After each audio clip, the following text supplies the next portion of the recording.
Hey y'all, Jamie Jones here. If you haven't checked out the website yet, please do so, thepassionatepanther.com. Sign up to receive emails from me, subscribe on there so I can send you freebies, and just so it keeps you updated of the blog posts and things going on in my own little slice of the educational world. So today I'm going to share with you how I set up a very basic PowerPoint slide so that I'm able to print it out later to share with students, parents, or my colleagues. So let's get started. Open PowerPoint, and when it opens, you want to choose a blank presentation. We don't need a theme or anything. We're going to add in all of our own goodies. You need to go to the Design tab because we need to change the size of the slide. So go to Slide Size, and you want a custom slide fit. And the dimensions that I always use are 10.75 by 8.25. And this just gives you a nice border around your document so that your clipart or your border or your text is not falling off the edge when you print it later. Choose Ensure Fit, and we're ready to rock. Let's go to the Home tab, and on the layout, we want to choose a blank layout. We don't need any help with adding in images or text later, so we want blank so we can put things where we want them to go. There's all kinds of things you could go on Teacher Pay Teacher or other websites and purchase from creative artists about backgrounds, about borders and things like that. I have purchased some, but today I'm just going to show you how to create a border just in PowerPoint, because if you're just getting started, that's what you're going to want to play around with first. So we're going to insert a shape, and that shape I would recommend to be a rectangle just because our paper's in the shape of a rectangle too. And then I want you to go up to Format, and the shape fill can be white, shape outline black, because most of us are only able to print for black and white for our students. Shape outline, we can change the weight. I recommend to be making it pretty thick, that way it stands out. And go to dashes just so you can add some texture to your document as well.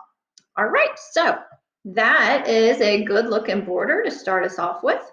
And next, you may want to add some clip art. Again, you can purchase this on Teacher Pay Teacher. Just make sure you look at their terms of use. Here, I've pulled up my clip art file, and I've already searched for apple. So I'm going to go in and use this apple. I'm going to copy it and then paste it into my PowerPoint document.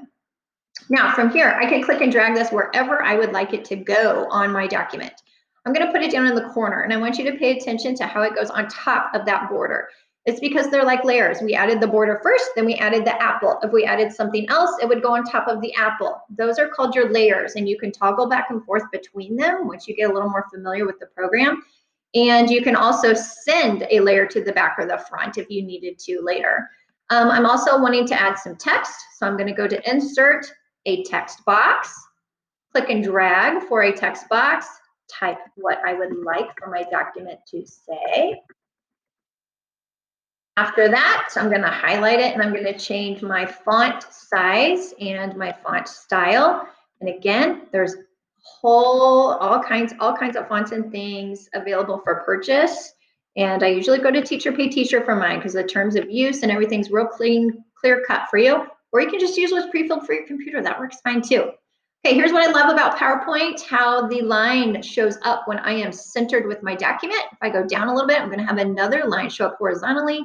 And once I get those crosshairs, I know it is perfectly centered on my document. Okay, from here, I recommend saving it as a PowerPoint so you can open it later and edit things if you'd like to, or add more text or add more clip art. I also recommend saving it as a PDF, especially if you're going to be sharing it with people who may open it on other devices. The PDF format is going to save it so that when they open it, it has kept your formatting that you wanted to be there. So to save as a PDF, on your Save As, down at the bottom where it says Save As Type, you're in PowerPoint, you'd want to do that drop down and choose a PDF to save it that way so that you can share easily with friends later. So that's how you get a document set up. That's how you save it, and that way you can share it later with friends. I hope so much this helped you out. Leave some feedback of what you need for next time. Of course, there's a lot more that you could do with this program, but like I said, this is the basics just to get you going so you can play around and create things later. Have a great day.